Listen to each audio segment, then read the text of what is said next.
이 네 가지 방법을 따르면 20시간 안에 새로운 기술을 빠르게 익힐 수 있다고 이야기하는 사람이 있습니다. 한 가지 예시를 통해 설명드리겠습니다. 당신은 주식에 관심이 많습니다. 실제 주식 투자 기간을 보면 대학교 때부터이니까 굉장히 오랜 시간 투자해오고 있습니다.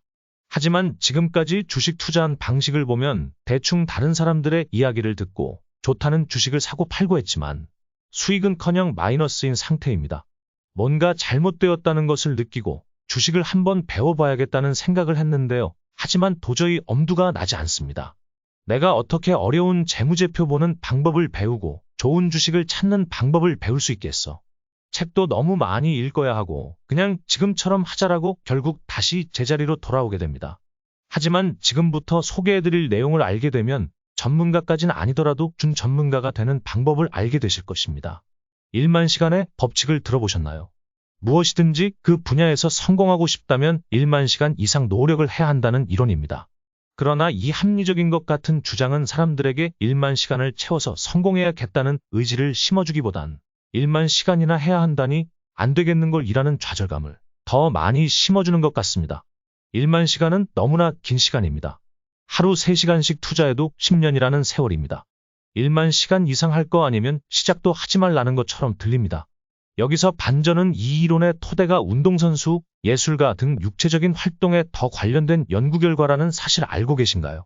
또한 1만 시간을 했다고 최고 전문가가 되는 것도 아닙니다. 대부분의 운동선수 그리고 직장인들도 자기 일을 1만 시간 이상 한다는 것을 보면 알 수 있습니다. 반면에 로버트 기요사키의 부자 아빠의 가르침을 인용하면 우리가 직접 전문가가 될 필요는 없으며 전문가와 함께 일을 하는 것이 중요하다고 이야기합니다. 그리고 전문가와 함께 일을 하려면 나 자신이 어느 정도는 해당 분야를 아는 것이 필요하고요. 그래서 전문가가 되기보다는 영리한 리더가 되는 것이 더 성공하는 길에 가깝습니다. 빌 게이츠는 어릴 적부터 컴퓨터에 열정적이었고 그의 유년 시절부터 무수한 시간을 프로그래밍에 투자하여 성공을 거두었습니다. 하지만 마이크로소프트에서 빌 게이츠는 뛰어난 소프트웨어 프로그래머가 아닙니다. 즉, 우리 모두가 직접 전문 개발자, 전문 투자가, 전문 부동산 업자가 되기 위해 1만 시간을 투자할 필요는 없습니다.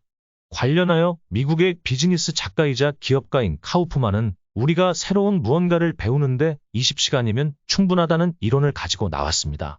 우리가 어떤 것을 배울 때 학습 곡선을 한번 살펴보세요.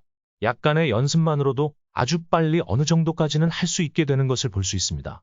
초기엔 아주 빠르게 향상되지만 어느 시점부터는 안정기에 도달하고 그 이후에는 정체기를 보이게 됩니다. 학습에 대한 경험은 어떻나요?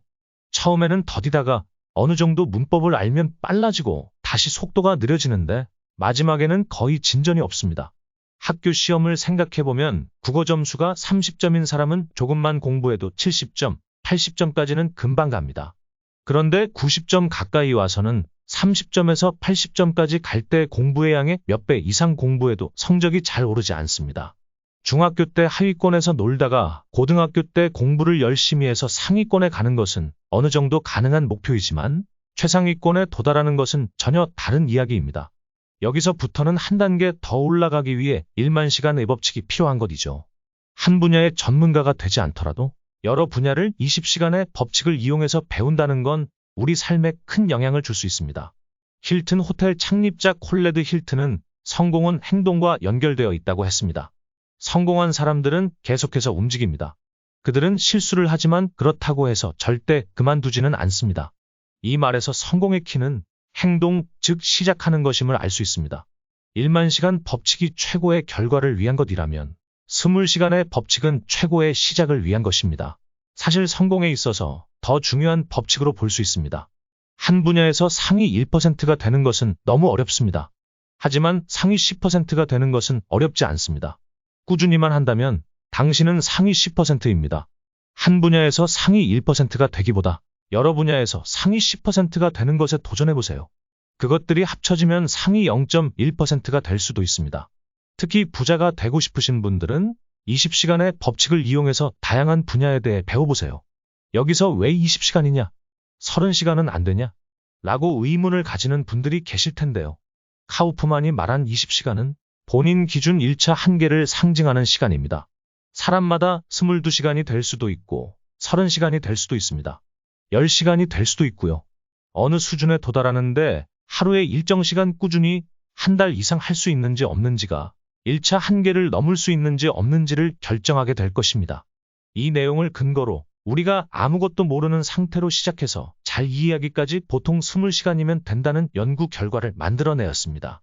아무것도 모르는 상태에서 실력이 좋아지고 자신의 실력 향상을 느끼는 시간은 단 20시간이라고 말이죠. 20시간은 매일 40분씩 단 한 달이면 채워집니다. 카우프만은 우리가 무엇인가를 배우지 못한다면 그것은 머리가 나빠서가 아니라 당신의 두려움 때문이라고 이야기합니다. 1만 시간을 투자하는 게 두렵고 1만 시간 투자해서 전문가가 되지 못하는 것이 두려운 겁니다. 1만 시간은 인생에 있어서 매우 큰 시간입니다. 그렇기에 쉽게 생각할 수 없는 시간이죠. 1만 시간을 허투루 사용하게 되면 남은 인생이 골치 아파질 수 있습니다. 1만 시간을 투자해도 분야에 따라서는 되는 사람만 된다고 느껴질 테니까요. 만약 누군가 당신에게 1만 시간을 참고 견디라고 말하고 이후 1만 시간 동안 당신에게 실질적인 도움을 주지 않는다면 그 사람은 매우 무책임한 조언을 한 것입니다. 1만 시간은 하루 3시간으로 10년입니다.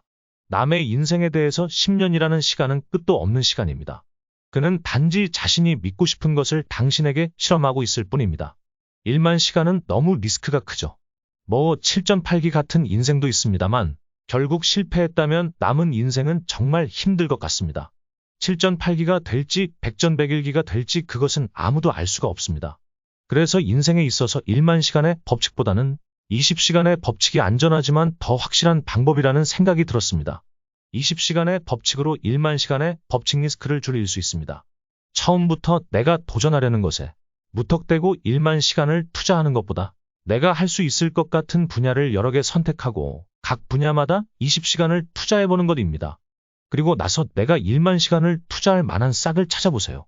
20시간을 해보면 내가 할 만한지 본능적으로 아실 수 있을 것입니다. 대학에 들어가서 보니 전공이 안 맞다고 재수를 하거나 편입을 준비하는 학생들은 나한테 적성에 맞는지 벌써 느낌이 온 것입니다. 어떤 기술이든 해보면 답이 나옵니다. 물론 사람의 적성이란 게 여러 개가 있을 수도 있고 하나도 제대로 못하는 사람도 있습니다. 하지만 진로를 탐색하는 과정을 충분히 가질수록 나중에 후회가 덜합니다. 직장인의 경우는 어떨까요? 일반적인 직장인은 50세 정도에 은퇴합니다. 정년이 60세 이상이지만 실제로는 오랜 근무로 고연봉이 되고 딱히 생산성은 증가하지 않는 50세 구간의 보직을 잃으면 은퇴를 생각하기 마련이죠. 직장인들은 물론 법에 의해 정년이 보장되지만 실제 정년을 채우기는 쉽지 않은 것이 사실입니다. 멀리 지방으로 보낸다거나 책상을 복도에 내놓는 방법을 통해 개인에게 자괴감을 심어주기도 합니다. 이는 사람으로서 굉장한 스트레스이고 결국은 퇴사를 선택하는 경우가 많습니다. 사람이 월급만 받아서는 사회생활이 안 되죠. 보람이나 자아실현 같은 개념도 있어야 됩니다.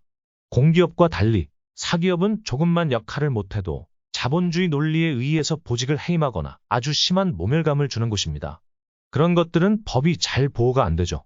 기업의 설립 목적은 이윤을 추구하는 집단으로 공적인 업무를 수행하는 공기관하고는 결을 달리합니다. 이 이야기를 하는 것은 직장인은 은퇴 전까지 무언가를 꾸준히 배워야 합니다. 준비가 안 된 상태로 은퇴하는 것은 정말 끔찍한 결과를 초래할 것이기 때문입니다. 공무원은 정년에 대한 보장이 되어 있지만 아시다시피 급여가 많지 않습니다. 반면에 시간은 일반 사기업보다는 많은 편이죠. 그렇기에 뭔가를 새로 배우는데 더 적합한 직업일 수도 있습니다. 배우는 능력은 은퇴 후 생활에 엄청난 영향을 미칩니다. 지금 말씀드린 20시간 법칙으로 당신의 노후가 엄청나게 달라질 수 있다는 의미입니다. 20시간에 무엇이든 배우는 스킬은 은퇴한 월급쟁이들에게도 큰 도움이 될 겁니다. 카우프만의 20시간 학습법은 평범한 사람들이 빠르게 새로운 기술을 습득할 수 있는 방법을 제시합니다. 그렇다고 아무 계획 없이 무턱대고 20시간만 하면 된다는 건 아닙니다. 카우프만이 제시한 무언가를 빠르게 배우는 방법을 4단계로 요약하면 다음과 같습니다. 1. 배우고 싶은 기술을 분석하고 작은 단계로 세분화하기. 2. 다양한 학습을 통해 스스로 고칠 수 있는 방법을 배우기. 3. 집중을 방해하는 모든 것들을 제거하기. 4. 최소 20시간 동안 연습하기. 이렇게 단계로만 이야기하면 선뜻 이해하기 어려운데요. 만약 코딩을 배운다고 하면 어떤 방식으로 진행되는 것인지 상세하게 예시로 설명드리도록 하겠습니다. 첫 번째, 희망하는 코딩 언어 선택. 먼저 배우고 싶은 프로그래밍 언어나 기술을 선택합니다. 예를 들어 파이썬이나 자바스크립트를 배우고 싶을 수 있습니다. 그 다음 구체적이고 달성 가능한 목표를 설정합니다. 예를 들어 파이썬을 배우는 경우 단순히 파이썬을 배우겠다는 목표보다 파이썬을 사용하여 간단한 웹 스크래핑 프로그램을 만들겠다는 목표가 훨씬 구체적입니다. 두 번째, 학습 자료 찾기. 관련 책, 온라인 강좌, 튜토리얼 등을 찾아냅니다. 이 자료는 배우려는 기술에 대한 깊이 있는 이해를 제공하며 실제로 코드를 작성하는 데 필요한 기술을 배울 수 있게 해줍니다. 그 다음 20시간 동안 어떻게 학습할지 계획합니다. 이 시간을 어떻게 분배할지 결정하고 어떤 주제를 어떤 순서로 학습할지 계획합니다. 예를 들어 처음 5시간을 기본 문법 학습에 사용하고 그 다음 5시간을 실제 프로젝트에 사용하고 나머지 10시간을 문제 해결과 디버깅에 사용할 수 있습니다. 세 번째, 집중적인 학습. 20시간 동안 가능한 많은 시간을 학습에 투자합니다. 이 시간 동안 스스로를 격리하여 방해받지 않도록 합니다. 실습, 배운 내용을 직접 적용해 봅니다. 이는 실제 코드를 작성하고 오류를 수정하고 프로그램을 실행하는 것을 포함합니다. 이 과정에서 문제를 해결하는 능력을 키우게 됩니다. 반복과 수정. 학습은 반복적인 과정이며 처음에는 어려울 수 있습니다. 처음에는 많은 오류를 만들 수도 있지만 이는 모두 학습의 일부입니다. 필요한 경우에는 학습 계획을 수정하거나 자료를 추가로 찾아봅니다. 자기평가. 학습 과정 중에 어떤 부분이 잘 되고 어떤 부분이 힘든지 평가합니다. 이는 학습을 개선하고 앞으로 어떤 부분에 초점을 맞춰야 할지 결정하는 데 도움이 됩니다. 피드백 받기. 가능하다면 다른 사람에게 코드를 보여주고 피드백을 받습니다. 이는 잠재적인 문제를 발견하고 더 효과적인 접근법을 배우는 데 도움이 됩니다. 마지막으로 20시간의 학습 후에는 얼마나 많은 진전을 이루었는지, 어떤 부분이 개선되어야 하는지를 반성합니다. 이를 통해 다음번 학습을 더 효과적으로 할 수 있습니다. 이렇게 20시간의 법칙을 활용하여 다양한 지식과 기술을 빠르게 습득하면 성공을 이루는 데 도움이 됩니다. 이 방법을 따라서 우리는 더 많은 일을 할 수 있고 더 많은 분야를 탐험할 수 있으며 자신의 삶을 풍요롭게 만들 수 있습니다. 지금 당장 시작해보세요.